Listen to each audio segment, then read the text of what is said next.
The Knicks, the Pacers, and the Mavericks have all won their Game 6 matchups and have advanced to the second round of the NBA playoffs. The only Game 7 is coming from the Cleveland Cavaliers and Orlando Magic series. Today, we're going to predict and preview every single second round NBA matchup, and we also react to the Lakers firing Darvin Ham.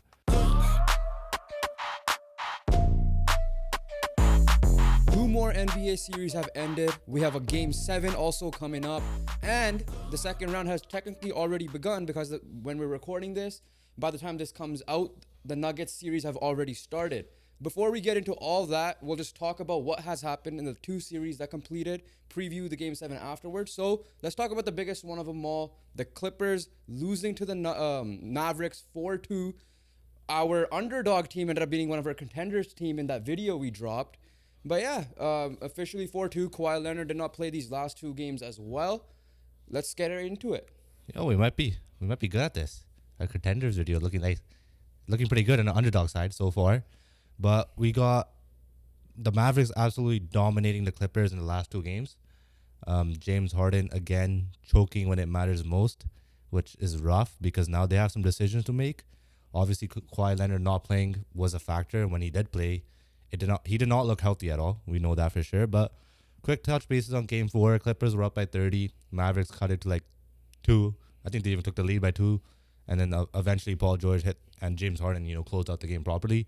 Game 5, they just looked like they never played with each other before. Yeah. Right? And then it was complete opposite of Game 4. Yeah. Game 6, right? I just don't understand how that happens. When you put together such a good performance, even in Game 1, when you have that master class of a performance, and then you go to something like Game 5 and 6 where it just feels like, they just played together for the first time in their careers. Both guys, especially Paul George lately, not much with his Indiana days, but more so when he joined the Clippers, kind of had that nickname Pandemic P carried over into this series.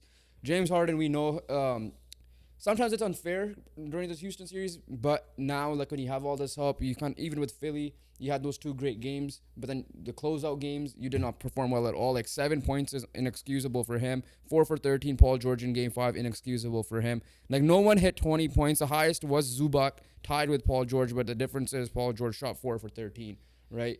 And yeah, at the end of the day, this was my finalist team. I think you picked this team to go to the finals as well. Yes, we made the caveat that Kawhi Leonard would have been healthy. Unfortunate he isn't, and obviously we'll have that debate on what they need to do, what they need to do, what will they do next in a second here. But the Dallas Mavericks, it wasn't as bad as Luka, as people, okay, not bad. Luka Doncic wasn't even at his best because he was also sick and stuff. He did come out and say, if this wasn't the playoffs, I probably would not be playing right now. Him and Kyrie still combined for roughly close to 60 points per game the whole series, and he was not shooting well, but he was still doing the other things, getting triple doubles. He himself did say when the games they did lose that I need to help Kyrie a little bit more, and he did come out balling in Game 5 and 6 a little bit as well. Yeah, in Game 6 he wasn't actively efficient either. Game 5 was his best performance by far. Not as the Luka we expect to have, but then again, it's not like Luka was bad. But Luka wasn't at his best. If Luka was at his best, the Clippers were getting swept. That's how you know what a superstar is, when he's not at his best and he's still putting down but points. look at Luka's defense, right? Big question mark in his game. That wasn't a question mark. He showed the effort. He balled out defensively, right? Same with Kyrie Irving. Defense is not part of his game, in the sense that that's probably his weakness. Doing the hustle plays. Same with Luka. When you have that team defense game plan that Jason Kidd made, and you have the team hustling, right? That's what matters. And that's what this Mavericks team was missing. But now you added pieces like Derek Jones. You had PJ Washington, Gafford, who are going to do those plays, right? And if your star players are doing that, that means the whole roster is going to do that. Whoever's coming in, they're going to give you that same intensity that Kyrie did in Game 5. Kyrie had did not shoot well at all in Game 5. But he had the most impactful 12, 10, and whatever it was. I don't remember the stat line, but it was a 12. Yeah, it was a 12. He had 12, 13, 14 points, whatever it is. Not Kyrie performance offensively, but he had the most impactful, whatever those 14, 15 points were. Yeah, no, you're right. 14.6 assists, right? The most impactful 14-6 I've ever seen. Yeah, so from the Dallas, we'll close the Dallas side quickly because we're going to talk about their matchup with OKC later on when we preview the other series. Yeah, no, Dallas, on the other hand, they took advantage of when Kawhi was hurt. Then they took advantage of when he was away. Yes, they went 2-2 without him, I believe. Yeah, 2 and Yeah, 2. 2-2 without him. Yeah, no, the Dallas is like we said it before. Dallas was gonna be the scariest team heading into this playoffs. The way they were rolling, making those moves for PJ Washington, Derek Lively healthy, adding Daniel Gafford, and you have a superstar in Luka Doncic. Like I said, shooting percentages are horrible, but still gets to the free throw line doing the other things. The big thing was he put effort on defensively. It's kind of like Devin Booker-esque when Devin Booker went going. We'll talk about Karl Anthony Towns in a second. Same thing with him as well. And Kyrie Irving is still like one of the best second options in the league, right? Like, yeah, he may not be a superstar, but he's just a flat out playoff performer. yeah, That's right. what he is. And like Perkins said, if he was a little bit taller, maybe he would be one of the greatest players ever. But he's definitely up there for one of the greatest offensive players in our lifetime for sure. Quick question: if Kyrie Irving didn't have his off-season antics to kind of like tarnish his career, He would be a top 75 player if that's what you're referring to. he would be one of the greatest point guards of all time. Yes. He'll be top 5 on that list. Top 75. He has top 75. He would have been in there. People were comparing him to Russell Westbrook recently. I'm not trying to disrespect and diminish what Russell Westbrook has done because he's done a lot, right? But the difference between the two of them is Kyrie has done it in the bigger stages, right? He hit the biggest shot, arguably in NBA history, with a 3-1 comeback on the Warriors, right? So that clinched them the title, Cleveland's first title, and all that. It's just simple as this, right? You just gotta get your 2 stars rolling and just play good And team hopefully your role defense. players also Yeah, go because we've seen one specific team had their stars rolling and then no one else showed up. yeah, that's true. Yeah. But let's Going move on back- to the Clippers side. Yeah. Looking at their quick off-season question marks, starting off with James Harden.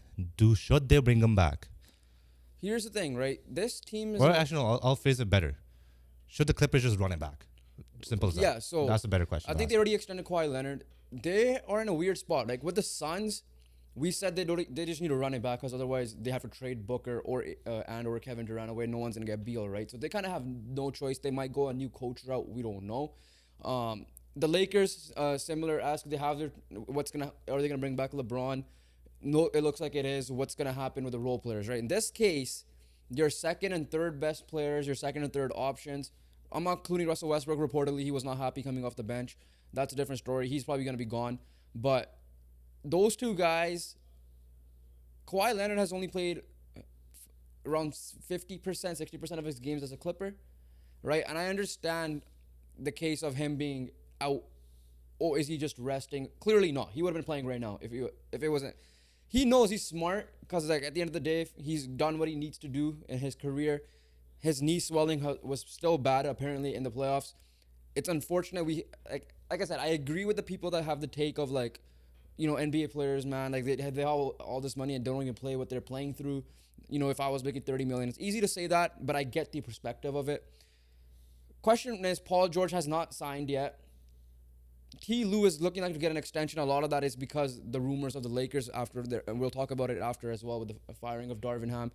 And then James Harden, right? James Harden, I think he's an LA guy. He's a Cali guy, so he might want to. But both those guys are Cali guys. If I'm the Clippers,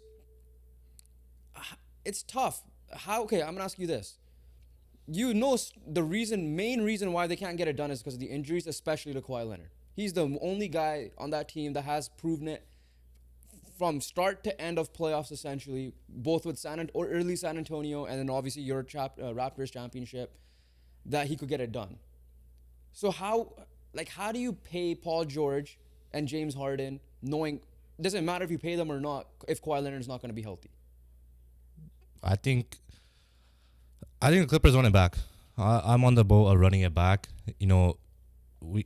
We saw what they could do at their best, right? We saw that run that they went on after like the first 5 games of James Harden.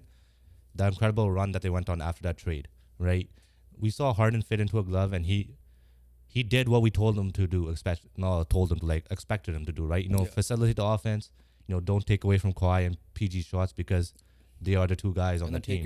And then take your opportunities when you can. Obviously, with Kawhi being out, your role is elevated, right? And it worked for 2 games, but the other 2 just weren't good enough.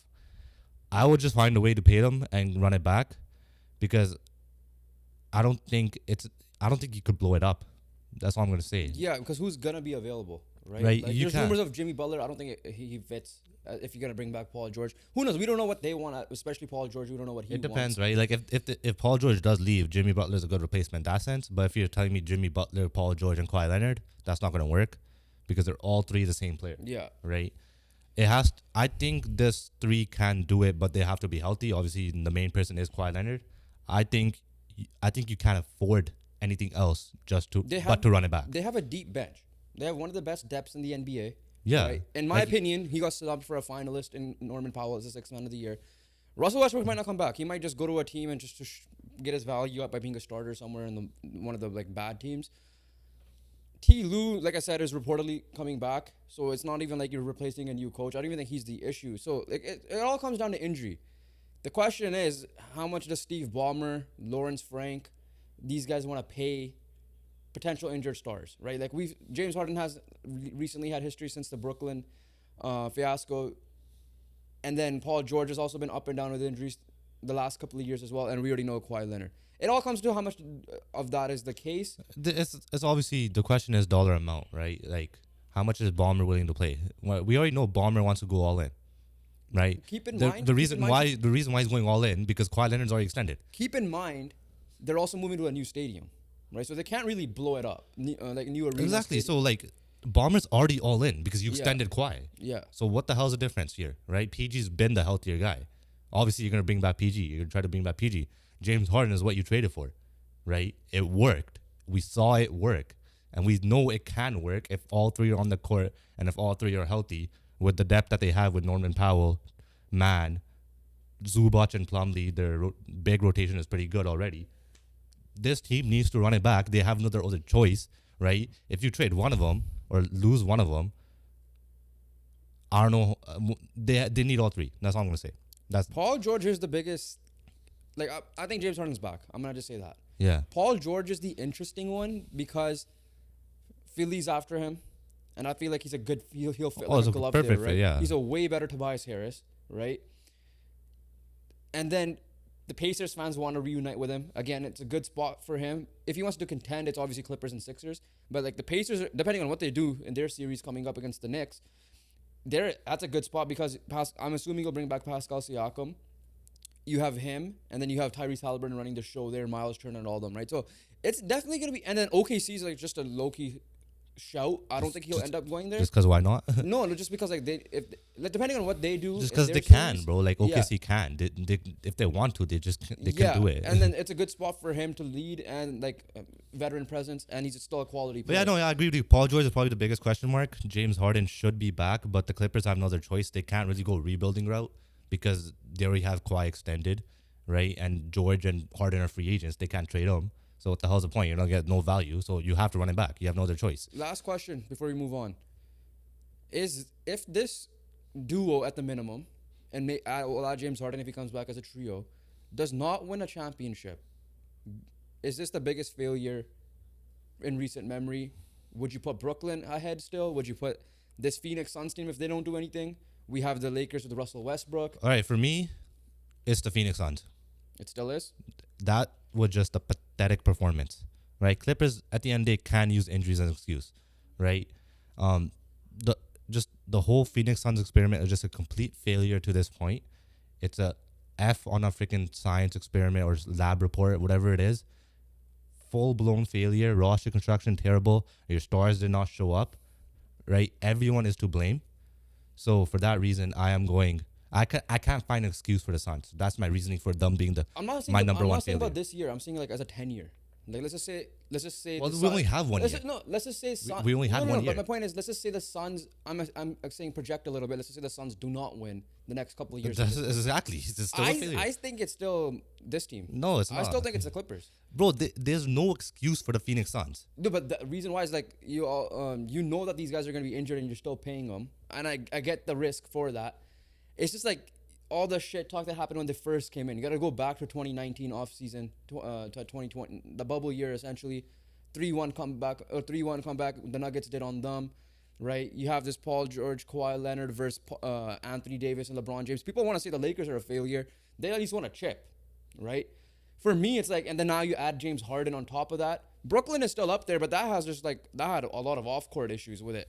I'm saying like this team, if they do not get it done, and let's just say that I'll give the Suns about a couple more years. Let's say 3 more years. I'm still thinking the Clippers are the bigger failure because of all the hype. Because of also all the hype. But so far at this moment, there was hype around the Suns. There is. We projected to put them. We put them in the finals, bro. I get right? that. That's I one. get Number that. one. Number This is two. longevity too. Number two. Right? Yes, of the longevity. What if you're asking this question? We have 1 year to base it off. Yeah. Right. So this question is not fair. But it is the Phoenix Suns. There's no excuse for the Phoenix Suns. Right? Clippers have injuries. Number two, the Suns were not competitive. Right? Clippers still made a conference finals. Clippers still were in series with Kawhi being out, with Paul George being out. Right? The Suns were just complete garbage. It was not fun basketball to watch. It wasn't even basketball. It was just three people just playing street ball, and the other two on the court were just there. It was just absolute pathetic so far for the Phoenix Suns. I agree with you if this team breaks up this year. I'm just saying with like the way that the Suns are a failure in the sense that they didn't build a good team around the three, as well as trading for Bradley Beal. I get that. And they didn't show up. The Clippers at least had a solid team around. Even like when Kawhi did go out, he is Kawhi Leonard. I'm not saying discontinuing that. They still have solid depth pieces. Even with Kawhi Leonard, when they were playing, they still had the solid depth pieces. Arguably the better coach and all that, and still can't get it done. You went from Doc Rivers to Ty Lue. If Ty Lue's still there, great. If not, you might have to go for a different coach. So that's where I'm like, it's got to be the Clippers. Yeah, no. For me, it's the Phoenix Suns. It was an abomination what the Suns did this year. All right. Okay. We'll agree to disagree there. We'll comment down below what you guys think. Before we continue, the NHL playoff series, we will be releasing that on Tuesday once Game 7 is done from Toronto and Vegas series, as well as they're both through. We know as Vancouver Canucks fans, they recently won. We'll talk about that. Yeah, we'll give a reaction soon. Don't worry. We'll be emotional. We'll be celebrating. We might not be sitting on this chair. We might start jumping up and down. So make sure you guys hit that subscribe button so you'll be make sure you hit that noti bell because you guys will be getting a notification once we release that episode as well. And make sure you guys like this video and follow our socials as well. But let's get on to the next one. The Indiana Pacers had defeated the Milwaukee Bucks in 6 games. Pacers did get destroyed in Game 5 without Damian Lillard and Giannis. Which kind of had an uh-oh moment. Uh-oh moment because there was a report saying that both of them could be back in this game. But one of them returned, which is Damian Lillard. But it was no issue for the Pacers. They got the job done at home and are heading on to the next round facing the New York Knicks.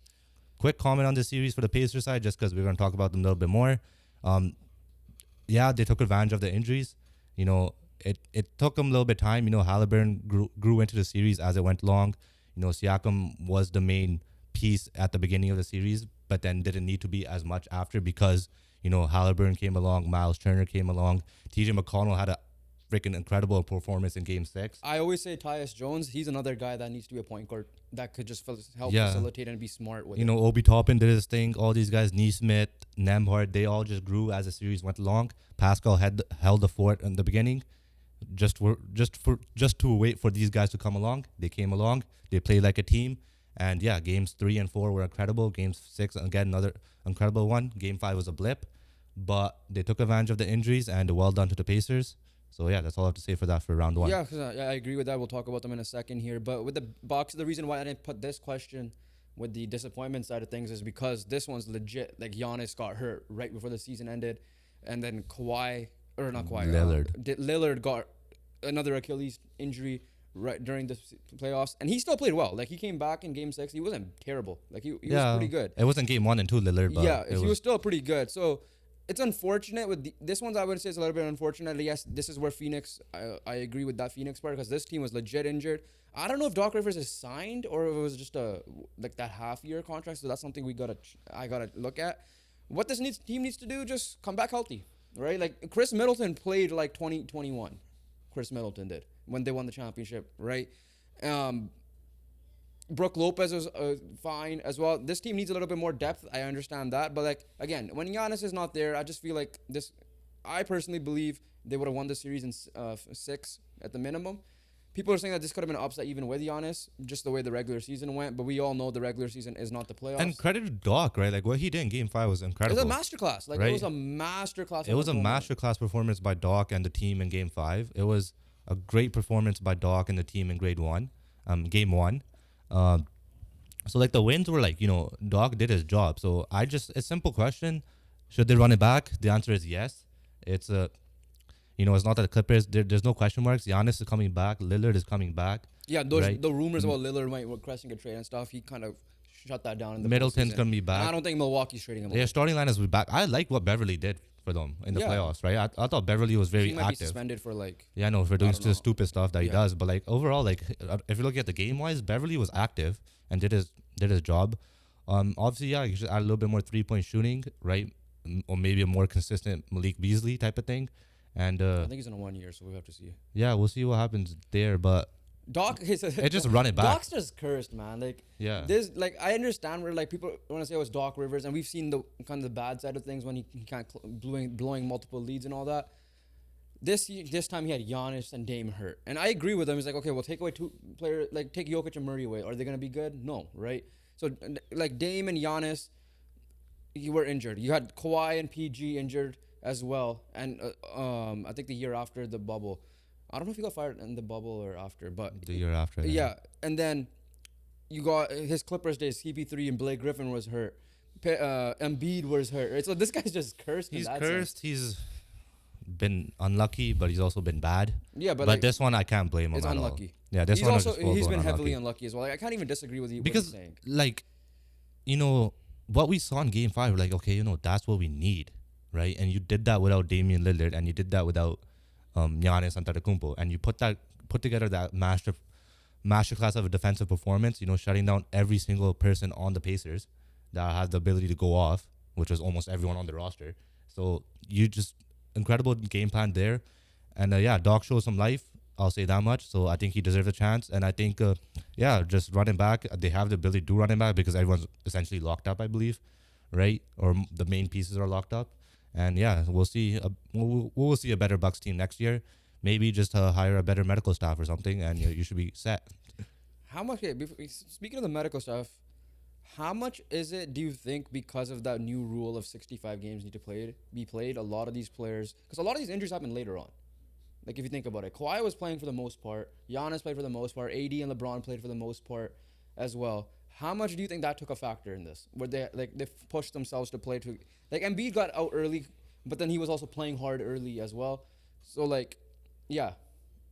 I don't know. Injuries were probably a little bit higher later in the season because I think Donovan Mitchell was out too for a bit, and all these guys. Oh yeah, it's definitely a factor. Shea was out too for a little bit. Shea was out too. Yeah, that's true.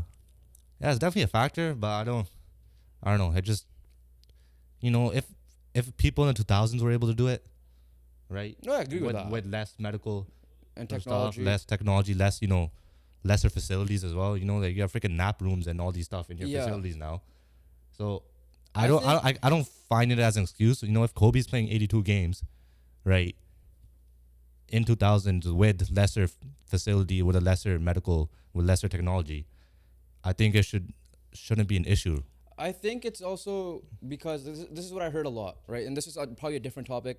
I'll touch on it right now. Maybe talk about it later. We're not in America. We're in Canada. We're in Vancouver, Surrey, to be exact. I listen to guys that are in America. So numbers on the board, for example. AU basketball is the big factor in this, from what I listen to them, because they play a shit ton of games. Sometimes the basketball isn't the greatest. So these kids already put miles before college as well. Whereas AU basketball wasn't as big in the early 2000s, mid 2000s, in the 90s especially, right? Yeah, they played more physical. I understand that. I'm not disagreeing with you on that sense. But I feel like adding in the AU miles, like a lot of these kids playing from like 15, 16 years old, hockey academies, same thing, right? Yes, technology may have been higher. I feel like, and football, same thing. I feel like the miles on their body going into college and then going into the NBA has a factor with it as well. Yeah, so I didn't know that part, but like, yeah, it's definitely, there's obviously things you could pick apart, right? MLB is like, pitch clock, all this stuff. I just think it makes the game better, but at what risk are you trying to, hurt yourself? Because in the playoff times, you want to see the stars play. Exactly, that's right? That's the issue. Like this Pacers Bucks series was going to be nice. It was going to be nice if everyone was healthy. Same with the Clippers. So yeah, same with Clippers, obviously. But yeah, that's under that. All right, one last series I think that finished that we forgot to mention. The New York Knicks. Yes, yeah. And the Philadelphia 76ers. The series of the first round. The series of the first round, Game 6 was an absolute classic. Game 5 as well. Game 5 as well. Game 1, 2, every game almost. Yeah. Right? Simple as this. Jalen Brunson, 3 straight games of 40-point performances. Tyrese Maxey had a shot, an incredible performance in game 5. But the Knicks get it done in 6 games, not blowing a 3-1 lead to the 76ers. Jalen Brunson. And yeah, simple as this. Jalen Brunson is that guy. Just simple as that. Yeah, it was a heck of a series for sure. Obviously, Embiid was hobbled. No disagreeing with that. You can't, I get it. Yeah, we'll talk about the Knicks in a second here because that's next round up there. And the Pacers going to be fun. But with the Sixers, Nick Nurse put on a masterclass himself when he needed to. Like, the games weren't, like you said, they're all like single digits. All were close. I think if you combine all the scores, they won by 1 point or something like that. Yeah. And all the Knicks wins were less than in single digits. I think one was 7, one was 5, and the other 2 were by 3 points as well. So yeah, like Nick Nurse, obviously if he had Embiid healthy, it would have been a whole different series. But the good news with them is, like, okay, now it all depends on what Embiid's mindset is. I feel like he's happy with Nick Nurse. Maxey has emerged even more. It was kind of like, I saw this comparison. I don't know if you agree with it. It's kind of like what Shea did to, what CP3 did to Shea is kind of like what Harden did to Maxey last year. Yeah, that's fair. In a way. I would say that's fair. And this year Kyle Lowry helps, but Harden was a different player. Yeah, that's for sure. So my question to you is, Tobias Harris is gone. I think even if he wants to, I don't think he wants to come back because, like, you know how Philly is a sports city. Bro, okay, no, this is the thing. This is why you run it back, right? Even with Tobias Harris? No, because Tobias Harris is gone. Oh, okay, yeah. Like, don't trade Embiid, deny his trade request, do everything to keep Embiid and Maxey together. You're going to find your third star. You're going to get that money from Tobias Harris's contract that's going to be gone. And you could bring in a Paul George. You can bring in Jimmy Butler. Trade for a Jimmy Butler again, right? And correct your wrongs that you did when Tobias Harris over me when that happened in 2019 free agency. It is a different Jimmy Butler right now. He's also on the injury side of things too. That is true. But at the end of the day, they have the ability just to add a third star. They don't need to add anything like, crazy either.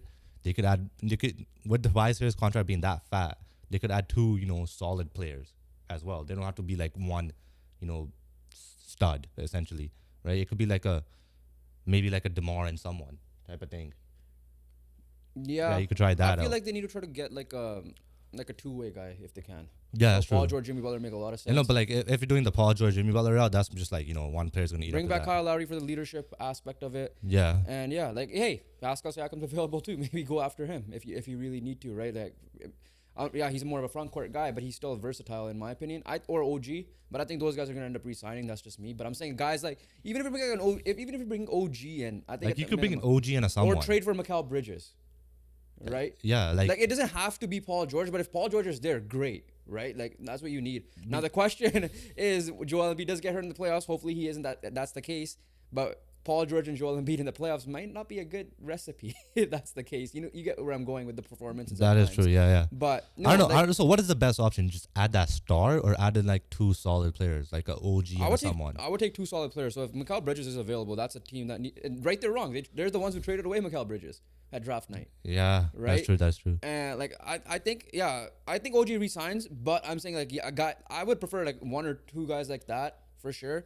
If Paul George is available, you go after him, right? If Jimmy Butler is available, you go after him. And I'm pretty sure if Jimmy Butler comes, Joel Embiid will be the happiest guy in the world as well. Yeah. So there's that as well. And yeah, no, I think either or, right? Like I'm not, like we were talking last time about the super team aspect of it. They don't need to make a super team.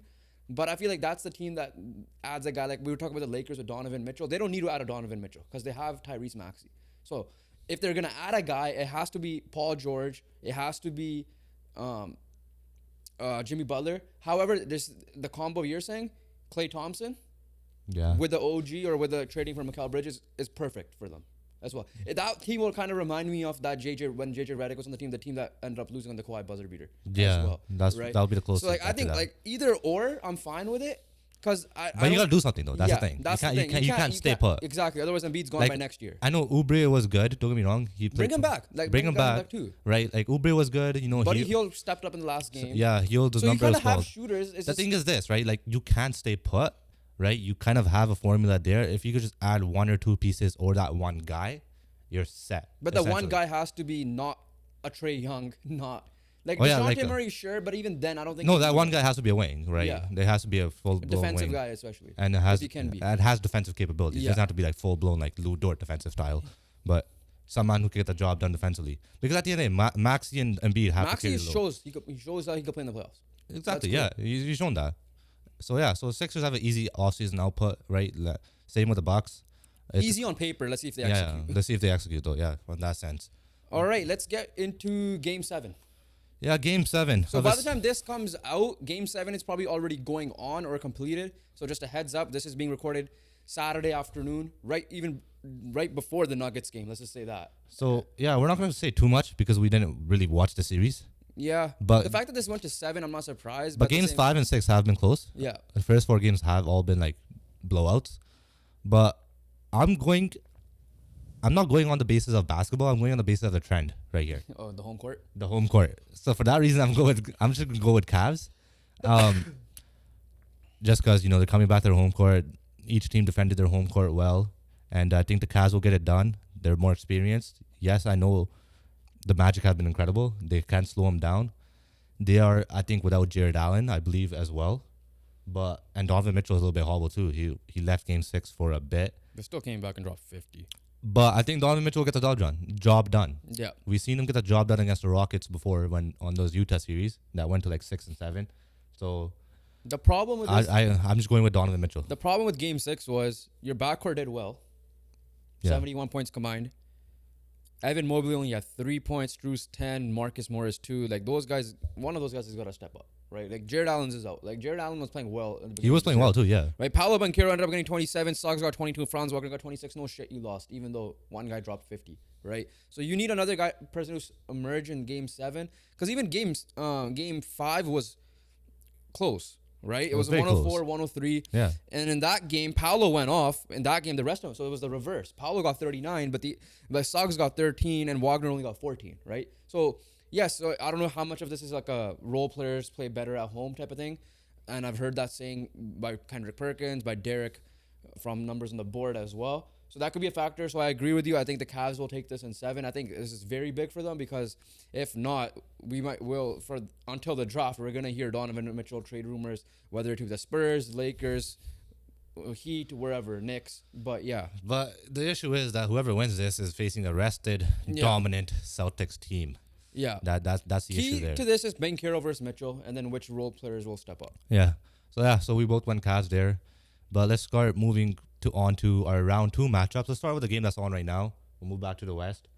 The Minnesota Timberwolves and the Denver Nuggets. Let's see here's my initial thoughts. This is not going to be like last year where the Nuggets dominated the Timberwolves. That's number 1. Yeah. Right? Because I don't even know if Cat played on that one or not. I don't remember.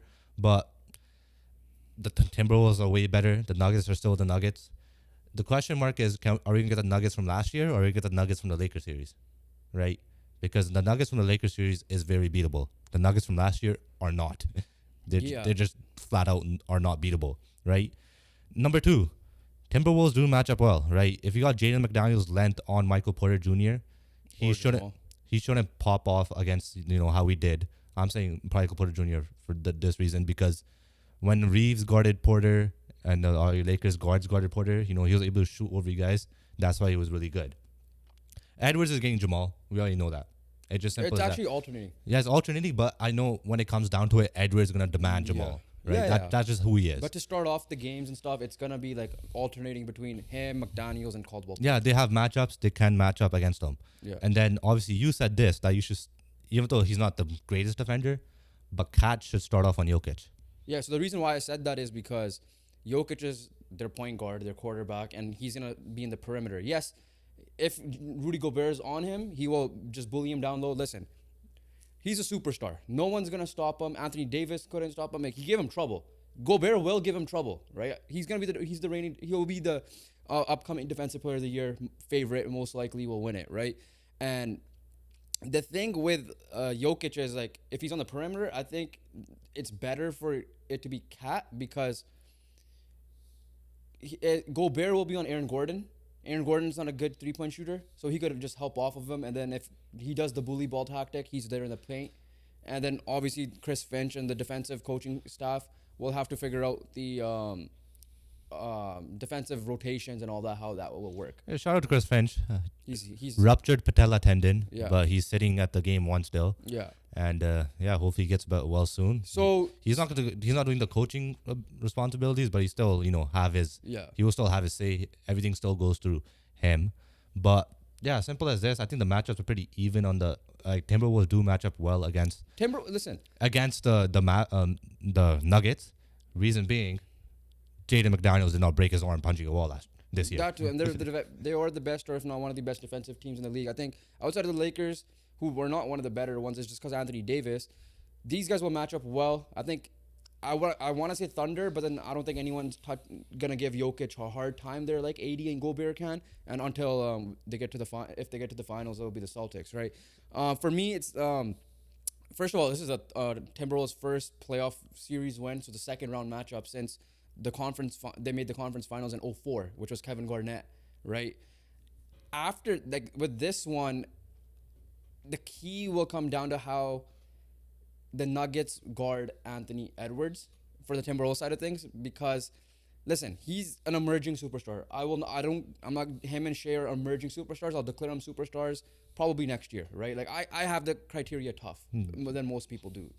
I agree that for some people he's already a superstar. But the way he's played in the first round, yes, he's gotta be the guy, the main scorer. We all know that, and if he's not going, they are not going to win this series at all. Obviously, this team they could put in Aaron Gordon on him, but I think Aaron Gordon will have the cat assignment. They will obviously have Michael Porter Jr.'s length on him, but he isn't the greatest defender. So their defenders are going to be Kentavious Caldwell-Pope. I think he could bully ball him a little bit. Peyton Watson off the bench is another guy. So what from obviously we're cheating a little bit from what I've seen from the first half. Aaron Gordon has been on legit everyone on the Timberwolves. He's guarded Mike Conley, he's guarded Edwards, he's guarded Gobert, and he's guarded Karl-Anthony Towns. So Aaron Gordon is the key and is the X factor of the series because of his defensive ability. Number 2, Jokic is a better defender, so I don't think Kat should cook on Jokic 5 years ago he should be type of thing. Yeah. And number 3 is Anthony Edwards is not matching up against Bradley Beal, so it's going to be tougher. That is for sure. Yeah. Right? Because KCP is a capable defender, and we already said what we said about Aaron Gordon. So it's going to be tougher, but if you're looking on the defensive side for Nuggets, it doesn't look as great compared to the defensive side of the Timberwolves matching up against their offense.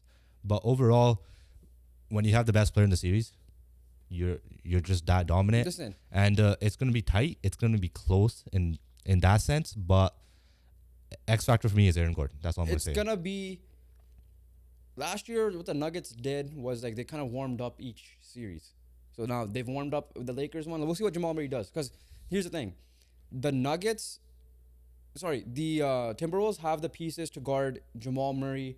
Like I said, switch away Anthony Edwards. And Michael Porter Jr. Yeah, but Anthony Edwards, I'm going to stick with Jamal Murray for a second because he's going to be the guy. He hit the fourth quarter guy especially. You could put Ant on him. Mike Conley. You have Nickeil Alexander-Walker if you're going to do the rotation off the bench. Right, so they have different pieces. Kyle Anderson, Jaden McDaniels. So it's gonna be tough for Jamal Murray to get going in this series. So that's what I'm gonna be looking at here. He will be him and Michael Porter Jr. is still gonna be the X factor. We know that for the offensive side of things for them. It's gonna be interesting to see just because of that factor as well. Because then if that's the case, KCP needs to start hitting his shots. He did not have a great series against the Lakers. All the other guys, for example, Michael Porter Jr., whoever. It's gonna be fun to see how they work because, like I said, I think it should be Cat, but they obviously or Naz Reid if it's Naz Reid's on the floor. But it's gonna end up being Gobert most likely down the stretch of the. It will be a point where that Gobert is gonna have to do it, Yeah. right? And that's gonna really determine it. That'll be another. There's a lot of determining pieces to this series, but prediction time for me, I'm going with the Nuggets in 7. So okay, you're going all the way. Yeah, I'm going all the way. I'm going with Nuggets in 6. And yeah, the main reason is I don't know how much work Anthony Edwards is gonna get done on him, and to see like what will happen. Cat's gonna be the X factor offensively for me. This is just last year was a 4-1 series, right? This is a better T-Wolves team. This is still the same Nuggets team essentially. There's been question marks. I have personal question marks about the Nuggets. Are we getting last year's Nuggets or are we getting Lakers Nuggets? If we're getting Lakers Nuggets, the Timberwolves should win the series. But I feel like we're gonna get a mix of both. There's gonna be moments where they're gonna play like how they did in the Lakers, like how they started off the game was absolutely dreadful. I know we're cheating, but sucks to suck, I guess. But if we see the last year's Nuggets, it's gonna be really tough. I believe we're gonna see mixes of both, not like game by game, but like moment by moment. And for that reason, that's why I'm going 7. I'm going 6 because I still think all 6 games are gonna be tough.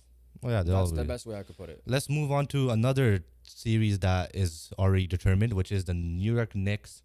Oh no, let's just stick with the Western Conference. Yeah, I forgot about the. Yeah. I totally forgot the Mavericks one. The Oklahoma City Thunder versus the Dallas Mavericks. My favorite series of the second round. And this is 2 of our underdog teams from our underdog/contender video from our NBA. Who was our third?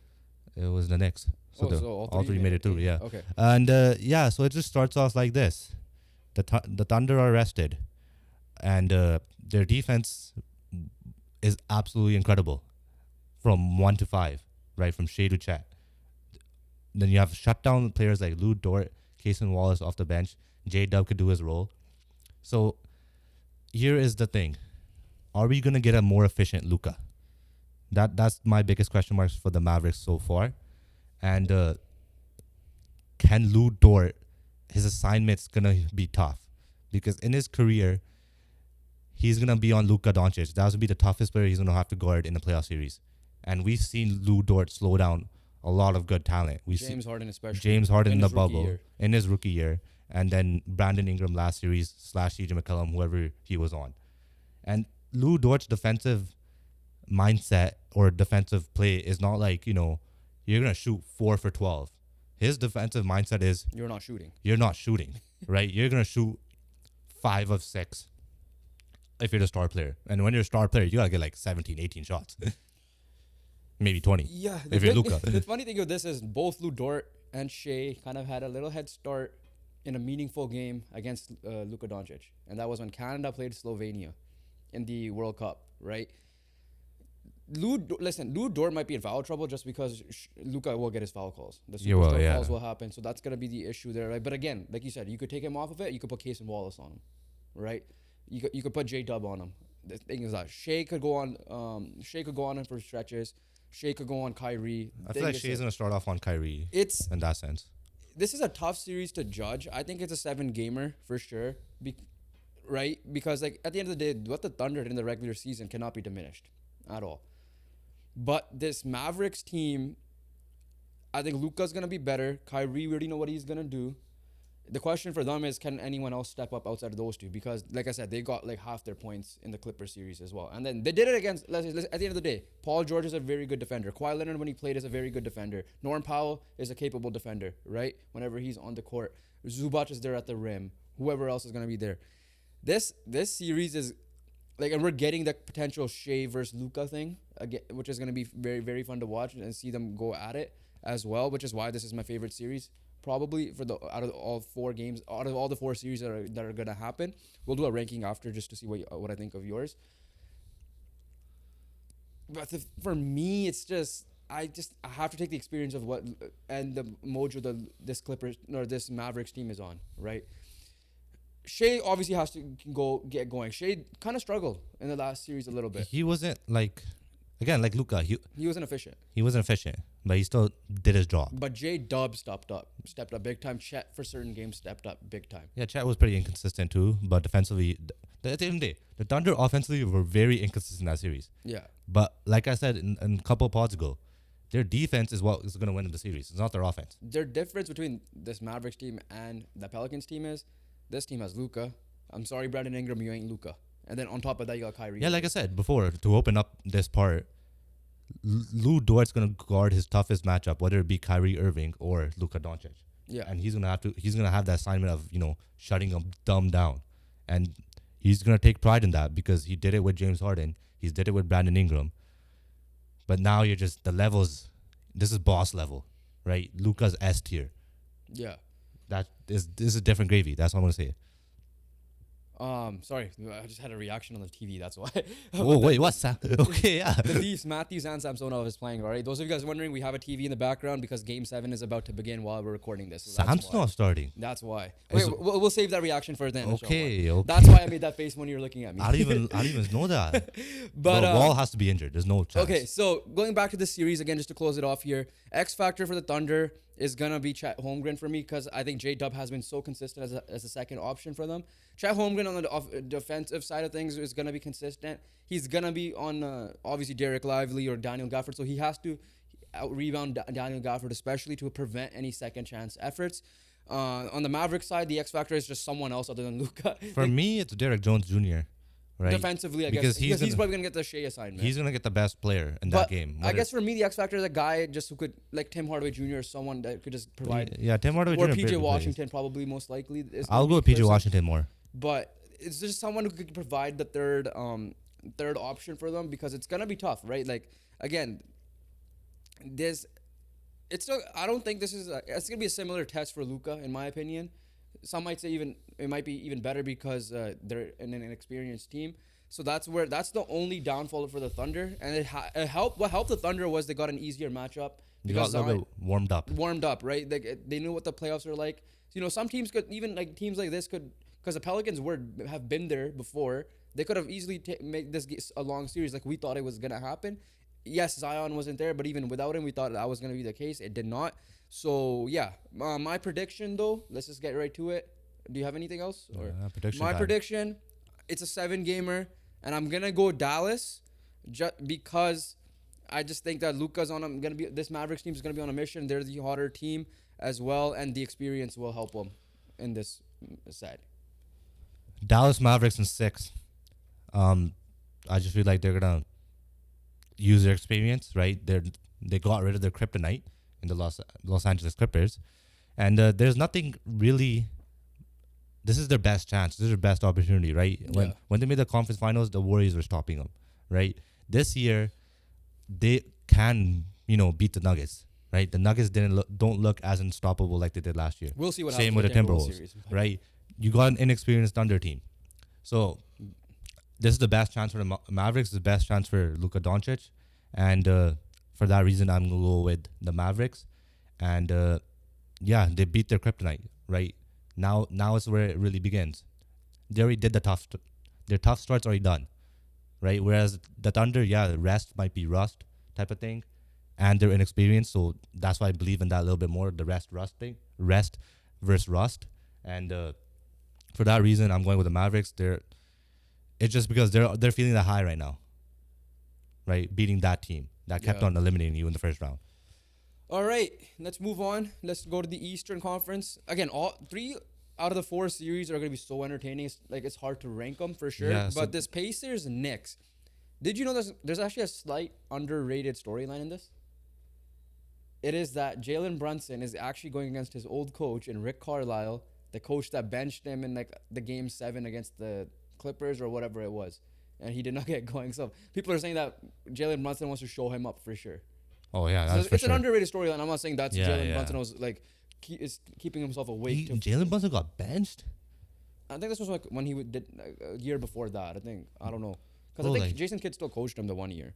Yeah.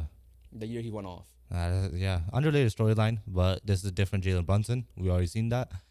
This Pacers team's not very good defensively, so Jalen Brunson should be going off again. Yeah, so this is the definition of the best offense is essentially going against one of the better defenses in the NBA, right? Like we always see football, number 1 offense or number 1 defense in the Super Bowl. Who's gonna win it all? Usually it's the defense.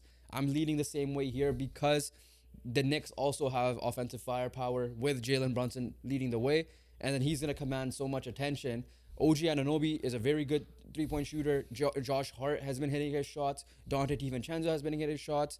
Right, the bigs have stepped up when they needed to step up as well. So it's gonna be tight.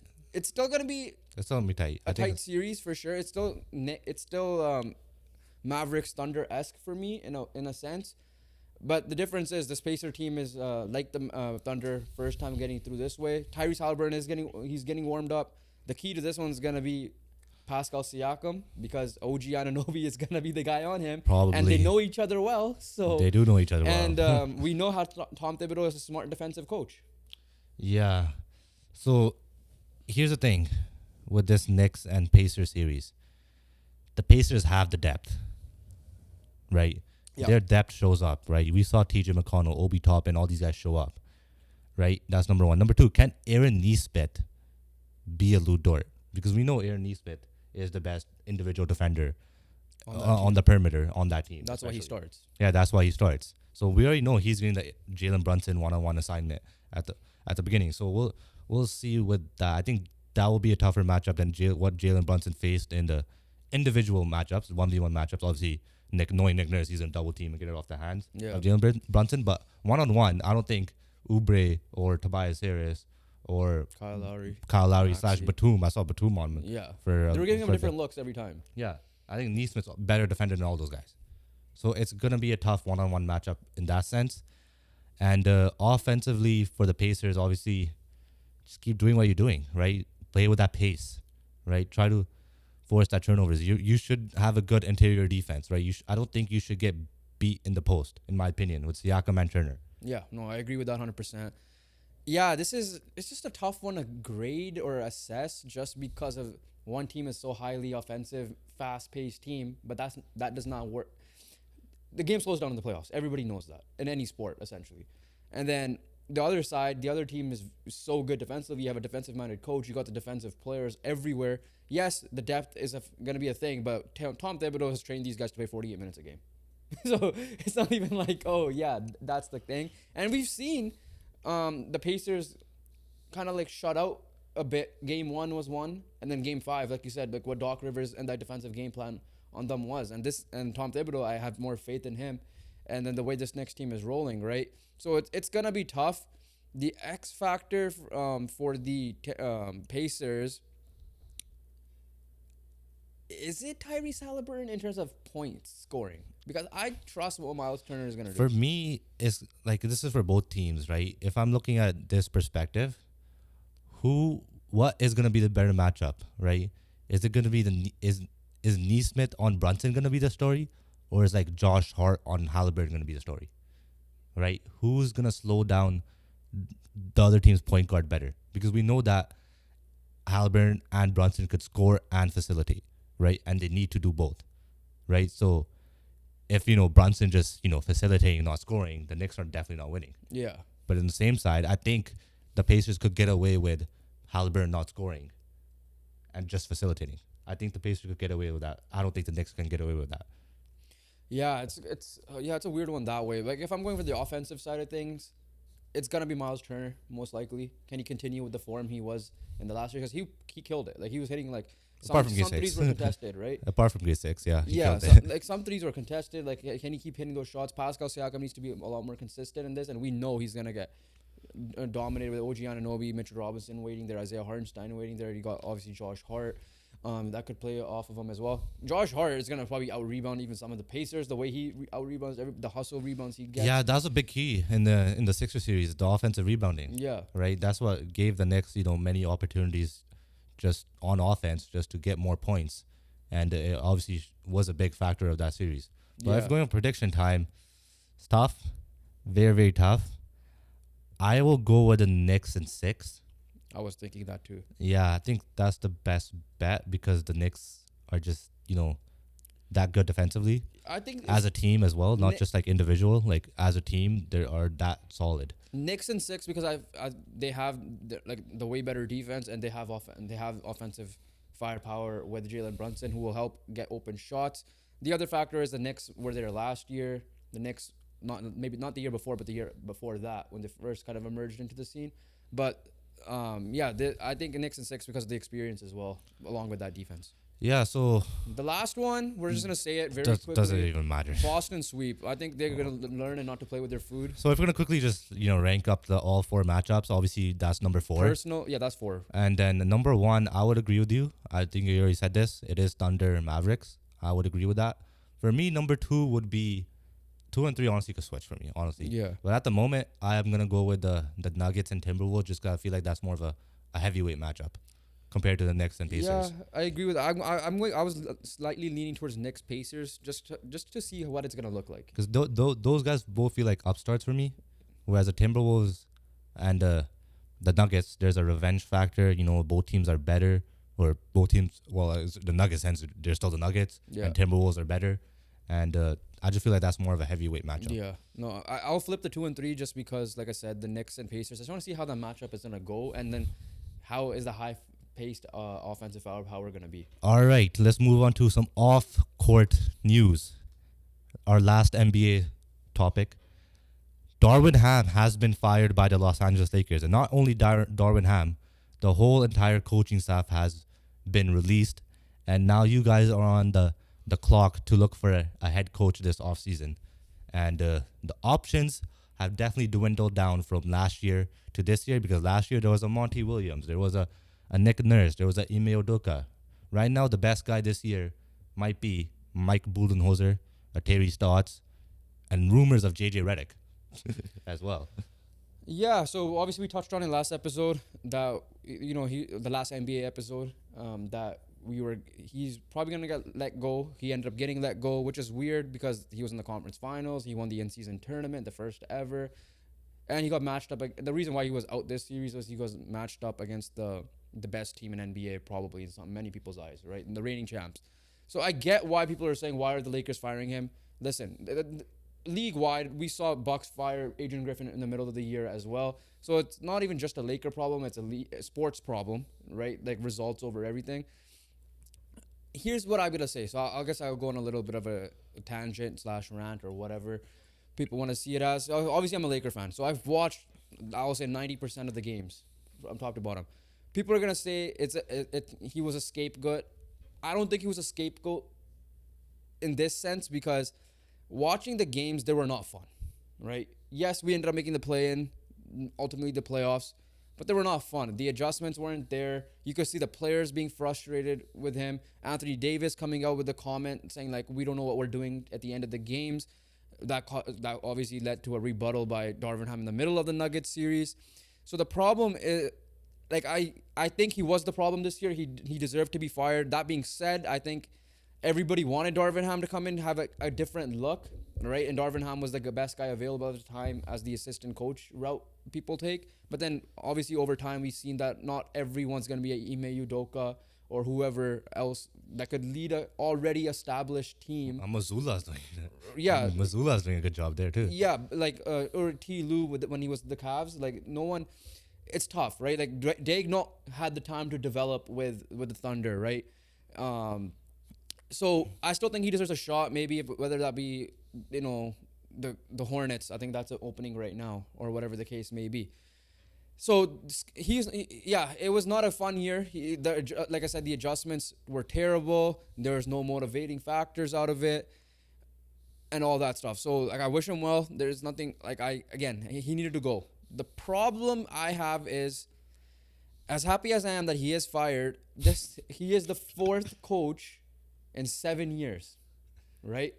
And that's a problem with the organization because, listen, Pelinka built a pretty decent roster this year, but that being said, he turned over the roster from 2020, the year we won the championship, pretty heavily, then destroyed that one with the Russell Westbrook trade. Now, I understand LeBron may have had a factor in that, AD may have had a factor in that, I put the blame on them as well. He corrected that very well from last year's deadline. I get that. And I think, like I said, I thought he built a pretty good roster this year. So that's why I blame Darvin Ham, because he couldn't get the best out of them. I didn't blame Frank Vogel for that Russell Westbrook trade like they were trying to make him. That's a scapegoat, right? Or what if Phoenix fires him, that's a scapegoat. But the problem is he cannot hire the right coach. Or Jeannie Buss cannot hire the right coach, or whatever the case may be, right? We went from Luke Walton. We had Frank Vogel, now Darvin Ham. Before that was Byron Scott, right? Mike D'Antoni was there at one point. So the problem is the organization cannot find the right coach. They did a very good job with the Frank Vogel hire because you added pieces that fit his system. Avery Bradley, the Anthony Davis trade, Danny Green, JaVale McGee, you re-signed, KCP was there, Alex Caruso was there, Dwight Howard was added, right? So you had the blueprint there, and then you messed all that up with a Russell Westbrook trade. That's on the organization. That's not Darvin Ham's fault, right? That's not when you made the trade. People said maybe you should have gotten Mike Conley instead of D'Angelo Russell. That's fine. I have time for that argument as well. So I look at the organization. They need to get this right because, like you said, if every if you're looking for a good coach, they're all taken. Michael Malone with Denver, right? Eric Spoelstra. You now have Ime Udoka gone. Nick Nurse is gone now, but like for a while, Greg Popovich. These guys don't often get let go, right? Unless it's been a while, they choose to leave themselves. Fine, that's a different story. But usually, all the good coaches get taken up instantly, and we saw that last year. To your point of Ime Udoka and Nick Nurse and Monty Williams, who is Detroit, so I'm not gonna say too much about that one, right? So they need to get that right. Can they figure out which assistant coach will that be? Phil Handy is obviously let go. We'll see what happens with that.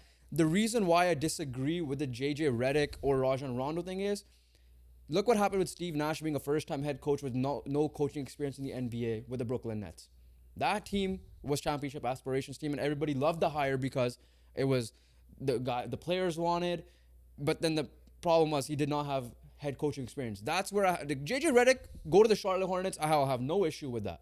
But if you're gonna coach with your podcast co-host, what's gonna happen when there's drama? That's right? Finesse. JJ Redick doesn't have big enough say as Eric Spoelstra does, right? I love what Pat Riley does there. Is like, shut up, LeBron. We're keeping Eric Spoelstra, right? Like back then, that's where everybody respects Miami Heat, the culture what Pat Riley has built because he's not getting rid of Eric Spoelstra. So they need to find whether it be Charles Lee from Boston. I'll be fine with that. But then I said the same thing with Milwaukee. Right? Like Darvin Ham, baby. Yeah, because like he had that winning culture. He knows what to do. He's dealt with Giannis. I think that only works if it's within your own organization. I'll just say this much. All right, I'm not going to say much, but I'm going to say one sentence. Yeah. There's only one man that can save you, and that is Phil Jackson. No. Okay, coaching-wise, yes. But the problem with Phil Jackson is he too outdated now, right? That is Phil Jackson. That's the thing. And that 90s and 2000s triangle offense is what you guys need. Right. Last thing I want to say with this as well is the players are at fault as well. We had a healthy LeBron and AD for the most part, considering their statuses. I understand Jared Vanderbilt was injured. I understand Gabe Vincent was injured and all these guys were injured. So there is a slight roster construction issue as well because we needed more three-point shooting. But the players, man, you guys the players that got opportunities did not take the opportunity, right? If they played better, now I blame Darvin Ham for not finding the right starting lineup till the end of the year, essentially. But Anthony Davis could have been in MVP conversations, and I don't know why he's not a DPOY finalist.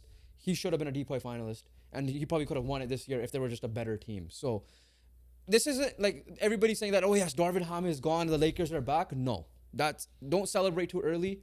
It's more than the coach issue. It's a front office issue in terms of they can't find the right coach, and they're doing the Man United tactic. Obviously, I sound a little hypocritical here when I said that we should not get rid of Ten Hag. At least he proved something. Darvin Ham, at least when I'm watching, did not prove anything in my opinion, right?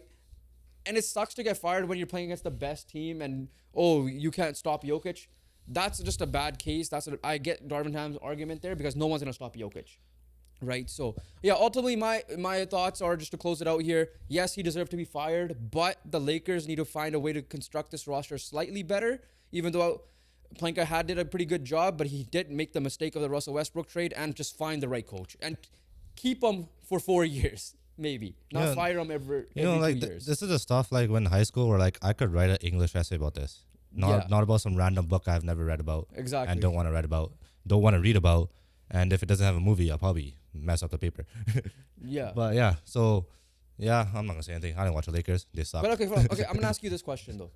From a non-Laker fan, even though you do like the Lakers because Anthony Davis was there and Kobe Bryant was there, what were your views on what you hear from me saying, the reports, and all that stuff?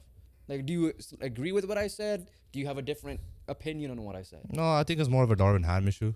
It's the easiest option, and it's also the most, I think, fixable option. Fixable. I get that part. Yeah, and it's not like, it wasn't like, hard felt. It wasn't like, a hard done decision. It was like, yeah, you could see Darvin. There was a case where Darvin 100%. Should be fired. So you agree that with the firing? Yeah, I agree with the firing. But then, like, what about the front office side of things? Same thing, or? Yeah. It does feel like Man United in the sense of coaching styles, but overall, like, there's no excuse that this team did what they did this year. Compared to the roster Frank Vogel had with the Russell Westbrook. Exactly, like Frank Vogel. I don't know what the hell he did with like Dwight Howard and all J.R. Smith and all these guys. Well, J.R. Smith was like a bubble thing, though. So Yeah, I know, but I'm just saying he did something with them. Like Darwin had like this roster was way better, and you brought back everything. You finally had continuity as well. Yeah. I just don't. And you upgraded in certain positions. I just don't understand how you guys were a playing team.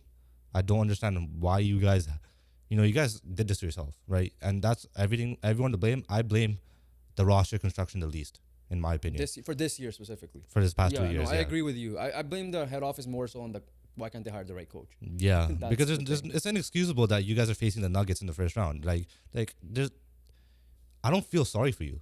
Oh yeah, I really don't feel that's sorry. fine. Like, oh yeah, we got the Nuggets in the first round. Like you did that.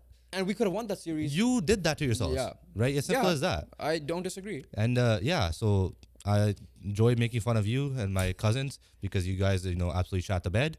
And yeah, that's it. Yeah. So yeah, comment your guys' thoughts below about this whole situation. Yeah. Like I said before, we'll see what happens. It's a new chapter. It's Another new chapter. You're on the clock before the draft. You gotta find someone. We'll see who that is. But let's And move on to some quick fire news in the MLB. And the San Diego Padres are looking like they have some life because they added a new bat, aka the batting average king, Luis Arraez, in a 5-player deal. And Luis Arraez has started off slow this season, but has picked it up. His average wasn't great, a bunch of 0 for 4 games, which is not Luis Arraez would like. But he's brought that average up to 299 and is looking like he's going to hit that 345, 350 mark. He might even hit 400 for, like how he did last year for a bit.